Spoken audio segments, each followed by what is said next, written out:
কলার মোচা তো আমরা অনেকভাবে খেয়ে থাকি, তো এভাবে কলার মোচার পাকোড়া বানিয়ে একবার খেয়ে দেখবেন।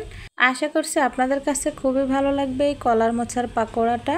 তো এর জন্য আমার সম্পূর্ণ রেসিপির ভিডিওটি দেখতে হবে, আর আমার চ্যানেলটা যদি সাবস্ক্রাইব করে না থাকেন তাহলে একটু সাবস্ক্রাইব করে দিবেন। আর যারা ফেসবুক পেজ থেকে ভিডিওটা দেখছেন তারাও একটু ফলো দিয়ে দিবেন। তো চলুন দেখে নেওয়া যাক আমি কিভাবে এই পাকোড়াটা তৈরি করেছি। তো আমি এখানে 2টা কলার মোচা নিয়েছি।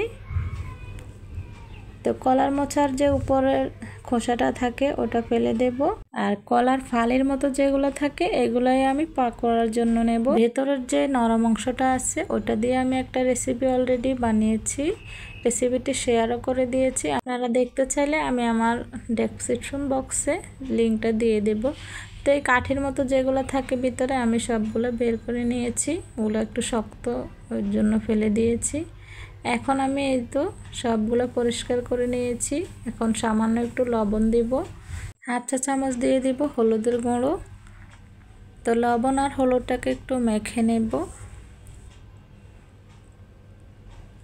তো মেখে না হয়ে গেলে একটা সাইডে রেখে দেব। তো আমরা এখন বেসন দিয়ে একটা ব্যাটার তৈরি করব। তো আমি এখানে 1/2 কাপ নিয়েছি বেসন, আর 1/2 কাপ থেকেও একটু কম নিয়েছি চাউলের গুঁড়ো।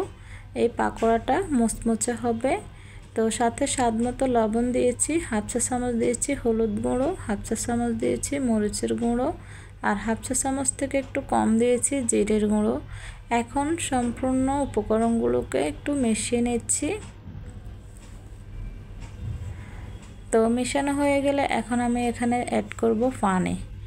তো আমার এখানে 1 কাপ পানি লাগবে। তো পানিটা আমি একসাথে দিচ্ছি না, অল্প অল্প করে একটু দিয়ে হ্যান্ড উইক্স দিয়ে মিশিয়ে নিচ্ছি।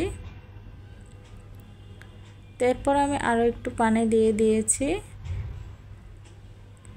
তো একটা ব্যাটার তৈরি করে নেব। ব্যাটারটা পাতলাও না ঘনও না, আমরা বেগুনি ভাজি করতে যেভাবে ব্যাটারটা তৈরি করি ওইভাবেই তৈরি করেছি। এই ঘনত্বটা আমি একটু দেখিয়ে দিচ্ছি, এভাবে আঙ্গুলের সাথে লেগে যাবে, এইরকম হবে ব্যাটারের ঘনত্বটা। তো এখন আমি কলার মোচার যে ফালিটা আছে ওটা একটু ডুবিয়ে তেলে ভেজে নেব। এই তো আমি চুলায় তেল বসিয়ে দিয়েছি, তেলটা গরম হয়ে গিয়েছে। এখন আমি সবগুলো এভাবে ভেজে নেব। চুলাটাকে মিডিয়াম আঁচে রেখে উল্টে পাল্টে পাকোড়াগুলোকে ভেজে নিচ্ছি। তো আমি একইভাবে সবগুলো পাকোড়া এভাবে ভেজে নেব।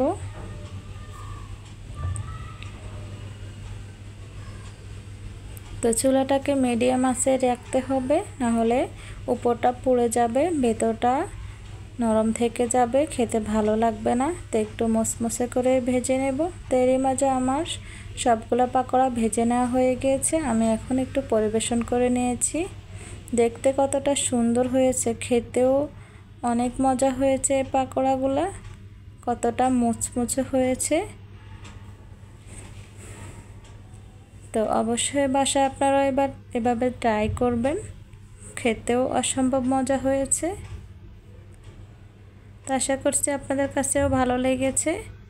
একবার হলেও ট্রাই করে দেখবেন, ট্রাই না করলে বুঝতে পারবেন না কতটা মজা হয়েছে পাকোড়াগুলো। তা আমি কলার মোচা দিয়ে আরও একটা রেসিপি করেছি, ওটাও আপনারা দেখে নিতে পারেন। আল্লাহ হাফেজ।